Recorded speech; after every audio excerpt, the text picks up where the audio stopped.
So sa mga paps, magandang araw sa inyong lahat mga paps. Kumusta naman kayo mga paps? Medyo matagal-tagal din ako hindi nakapag-voice over sa inyo. Kaya ayun, ito, i-voice over ko talagang laag kong ito para sa inyo mga paps. Lumalaag pala ako ngayon dito mga paps sa Paseo Arcenas mga paps.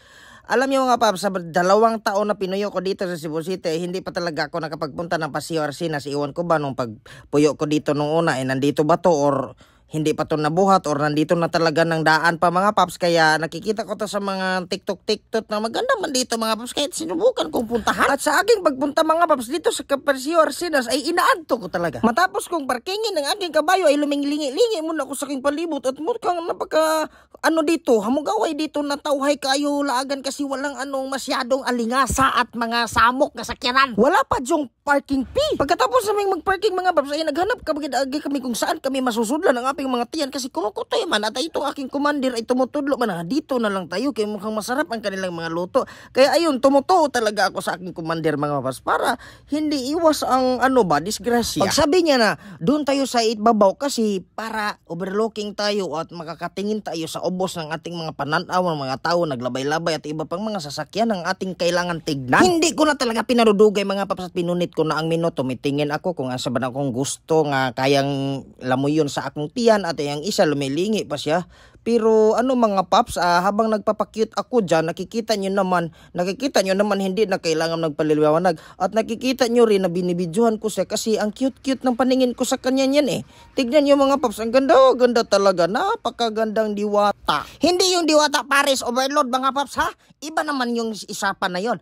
At ngayon mga paps, habang naghihintay kami na may mga kaakatar sa amin nga kung sabi inyong gusto sir, ay nag-istorya muna kami nga ano bang pakiramdam mo, masaya ka ba dito? Kumusta naman yung bakasyon mo? Kumusta naman yung mo sa isla? Kumusta mang iuwi nyo? May nagawa ba kayong video? Kumusta niyan ako mga paps? Kung naka-apil ba ako sa video ng aming secure biners? At ang sabi ko naman, tas pag uwi ko sa bahay, nangungumpay ako at ayan mga paps, binibidyo na niya ang mga tao sa palibot para wala bang makamaritis kami, makapanglibak. Ay, ano bang nahitabo mga paps na may nakapag-picture sa akin? At sa hindi nagdugay ang pag-picture mga paps, ay umabot na itong ang aming in-order mga paps. Natingala ako sa toppings mga paps, kaya bakit parang silupin man kahilisan bataan eh. At ang sabi naman ng aking commander ay sig pag inignorante din ha, carbon paper na, makaon mangguna. At matapos akong maliwanagan mga paps, abot sa carbon paper ay umabot na naman itong pinakaging parang dalunggan man ng iring. Binuyag na naman ako ng aking commander mga paps kasi ang sabi niya, napaka-ignorante mo talaga, dalunggan yan ng iro. Beta joke lang yun mga paps, kaya naman ay hindi naman mabibinuangan kayo para talagang napakaseryoso na naman talaga mga paps. Ay paminsan-minsan kailangan talaga may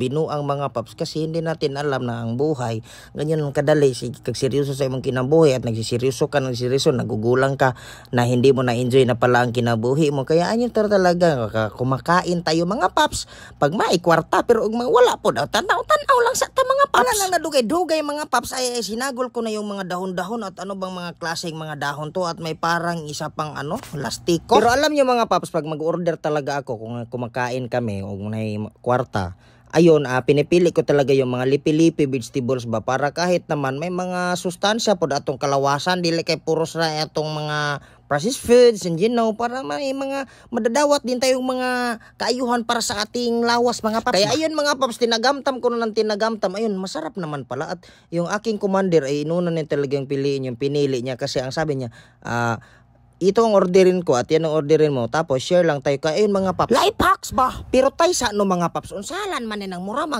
dahog hagunay itong nakakain ko ang pambansang ilo.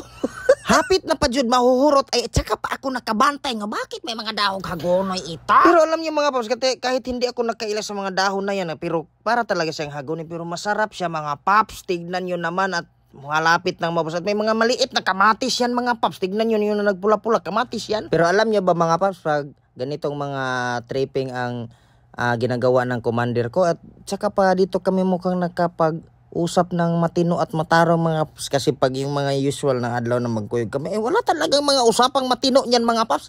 Puro yan kagaguhan ng aking pinagsasalita. Kaya kahit sa tingin nyo mga paps ay wala na akong katarong sa kinabuhi at wala ng pag-asang magseryoso talaga mapas ay pag ganitong mga laag namin mga paps, kailangan talagang isulitin na magseryoso minsan at tapos magbinuang pun minsan kasi parang balansi din ba kasi sa tingin ko makikita ko na ba to puro sa man laman ako ani kabuang murag kinahanglan po ko aning nagseryoso. Pero bakit gano'n na pag nagseryoso ako, hindi na noon siya tumutuo mga paps. Muna nakadakong di malas di haro. Nagkagamay, nagkapait ang mukbang kong hagonoy mga paps. Bakit pa na pumapait ng habang lumiliit na lang? Pero alam niyo ba talaga mga paps, balik tayo sa seryosong usapan.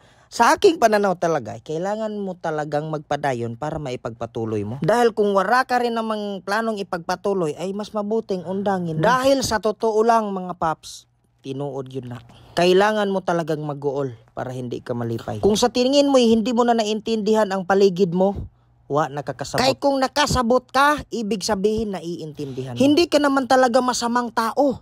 Sadyang maldito ka lang. At kung wala kay ikabayad sa imong pagkaon, sibat na lang. Maong nigawas na mi ani mga paps. Kay wala naman na ko'y ikabayad. Nagpapasumangi lang talaga ako na mangingihi ako mga paps para makasibat ako. At ang sabi ko, muuna ako at sumunod ikaw na gumawas. At drumitso na tayo sa acting motor para hindi na tayo magugukod ng gwadya. At yun mga paps, dahil successful ang aming pag-ikyas ay nakabayad yun gihapon may mga paps. Mga paps, ang istorya ay di bahurot at ang oras ay nag-iirog. Kaya hanggang dito naman lamang tayo mga paps. Maraming salamat sa inyong pagsusunod sa aking mga kabuang mga paps at I love you mga paps!